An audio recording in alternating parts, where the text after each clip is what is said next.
அஸ்ஸலாமு அலைக்கும் வரஹ்மத்துல்லாஹி வபரகாத்துஹு. அல்ஹம்துலில்லா. இன்றைக்கி நம்ம எதை பற்றி பார்க்க போகிறோன்னா, நம்ம சில சமயம் நிறைய தவறு பண்ணியிருப்போம். அந்த தவறுனால் நம்மளோட இருக்கிறவங்க பாதி பேர் அதை சொல்லி காட்டுவாங்க, இல்லைன்னா பேசாமலே இருப்பாங்க. ஆனால் அந்த தவறு செஞ்சும் நம்மளை கைவிடாமல் இருக்கிற ஒரு ஆள் இருக்காங்க. அது யார் தெரியுமா? நம்மை படைத்த ரப்பு தான். அவன் தான் ஒருபோதும் நம்மளை கைவிட மாட்டான். அதே மாதிரி நம்ம ரொம்ப தவறு செஞ்சிருப்போம், இதனால் நம்ம இனிமேல் நல்லவங்களாகவே ஆக முடியாது அப்படின்னு நம்ம நினைப்போம். ஆனால் அது ஷைத்தானுடைய வஞ்சகம். அப்படி நம்ம நினைக்கக்கூடாது. நம்மளை மன்னிக்க அல்லாஹ் இருக்கிறான்.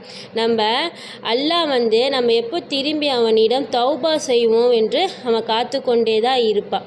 நம்ம அல்லாஹ் கூறியிருக்கான் குர்ஆனில், அல்லாஹ் தனது அடியார்களின் தௌபாவை விரும்புகிறான். அதே மாதிரி ஹதீஸில் நம்ம நபி ஸல்லல்லாஹு அலைஹி வஸல்லம் சொல்லியிருக்காங்க, நீங்கள் எல்லாரும் பாவம் செய்யவில்லை என்றால் அல்லாஹ் உங்கள் எல்லாரையும் மாற்றிவிட்டு வேறு ஜனங்களை வர வச்சு அவங்க தௌபா செய்வார்கள். அவங்க அல்லாஹ் கிட்ட மன்னிப்பு கேட்பாங்க, அல்லாஹ் அவர்களை மன்னிப்பான் என்று நம்ம நபி ஸல்லல்லாஹு அலைஹி வஸல்லம் சொல்லியிருக்காங்க. இன்ஷா அல்லாஹ் அதிகளவு அல்லாஹ் கிட்ட பாவ மன்னிப்பு கேட்போம், இறைவழி செல்வோம். அஸ்ஸலாமு அலைக்கும் வரஹ்மத்துல்லாஹி வபரகாத்துஹு.